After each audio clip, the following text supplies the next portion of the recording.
पद्म पुराण में लिखा है, हमारी वंश परंपरा बहुत दीर्घ काल तक इस धरती पर चलती रहे, ऐसी इच्छा हो तो व्यक्ति को वटवृक्ष लगाना चाहिए।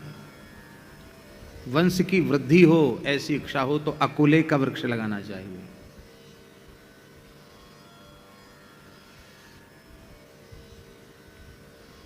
बहुत अधिक धन हानि हो रही है, जहां देखो वहां व्यापार में घाटा हो रहा है, कोई काम धंधा नहीं लग रहा है, दरिद्रता बहुत अधिक व्याप्त हो रही है, कर्ज का भार बढ़ता चला जा रहा है। ऐसी स्थिति में अधिक से अधिक पीपल के वृक्ष लगाना चाहिए।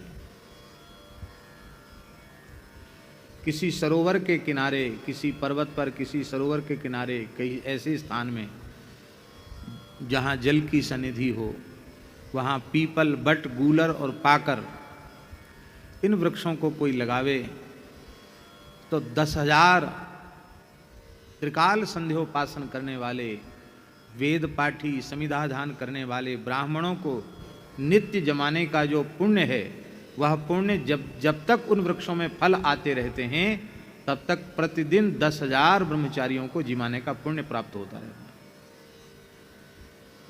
न जाने कितने पक्षियों का भरण पोषण होता है, कितने जीवों का आश्रय होता है। देवी देवताओं का आश्रय तो वृक्षों पर है ही। स्कंद पुराण में लिखा है कि सबके अलग अलग राजा बनाए गए। नागों का राजा कौन, सर्पों का राजा कौन, पर्वतों का राजा कौन। तो वहाँ वृक्षों के राजा के पद पर प्लक्ष वृक्ष को अभिषिक्त किया गया। प्लक्ष, प्लक्ष माने पाकर। पाकर का पेड़ ब्रह्मा जी का स्वरूप है, वृक्षों का सम्राट है वो। समस्त प्रकार के ग्रह क्लेश की निवृत्ति यदि किसी को चाहिए तो पाकर के वृक्ष की स्थापना करें, उसे ग्रह क्लेश की निवृत्ति होती है, संपूर्ण प्रकार के सौभाग्य की प्राप्ति होती है। आरोग्य की कामना हो, स्वस्थ शरीर रहे ऐसी कामना हो तो नीम के वृक्ष अधिक से अधिक लगाना चाहिए। साम्राज्य की कामना हो तो गूलर का वृक्ष लगाना चाहिए।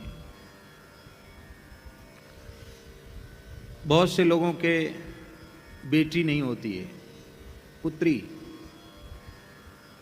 होनी चाहिए, क्योंकि गृहस्थाश्रम की पूर्णता पुत्र और पुत्री दोनों से है। पुत्री होनी चाहिए। पोथी में तो यहाँ तक लिखा है कि जिसके बेटी ना हो उसको बेटी नहीं देना चाहिए, और जिस बेटी का भाई ना हो उस बेटी को बहू के रूप में नहीं लेना चाहिए। हमारी कथा का मतलब ये नहीं है कि बेटा, जिनके बेचारे के बेटा ही बेटा है वो उनको कुंवारे ही रह जाएं, अथवा जिनके केवल बेटी है उन बेटियों का ब्याह ही। हमारी ये कहने का प्रयोजन नहीं है। तो इस दोष की निवृत्ति के लिए जो रक्त संबंध से भाई लगते हैं उनका भाई के रूप में वर्ण कर लिया जाता है। तब ये कह दिया जाता है कि ये बिटिया जरूर है पर इसका भाई ये है। ध्यान में आई बात? बेटी नहीं है तो परिवार में जो हमारी बेटी लगती हैं, ऐसी बच्ची कोई लेकर के उसका पोषण करके कहा जाता है कि ये तुम्हारी बहन है, अब ये तुम्हारी खास बहन है। उसका भरण पोषण, उसकी शिक्षा दीक्षा, उसका विवाह आदि संपन्न करके एक बेटी के प्रति जो कर्तव्य होता है उस कर्तव्य का पालन किया जाता है।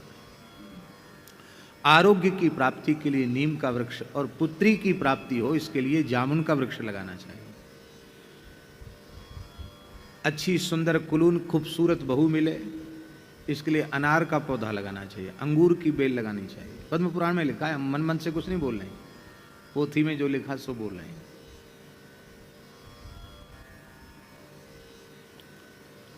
वृक्षों को लगाने की बहुत बड़ी महिमा है। स्कंद पुराण का श्लोक है, सज्जन जी, 10 पुत्र समा कन्या, 10 बेटों के समान एक बेटी होती है। पूरे विश्व के किसी धर्म ग्रंथ में कन्याओं का इतना बड़ा आदर नहीं मिलेगा जो सनातन धर्म में। 10 पुत्र समा कन्या, 10 बेटों के समान एक बेटी होती है। और 10 कन्या समो तरु, 10 कन्याओं के समान एक वृक्ष होता है।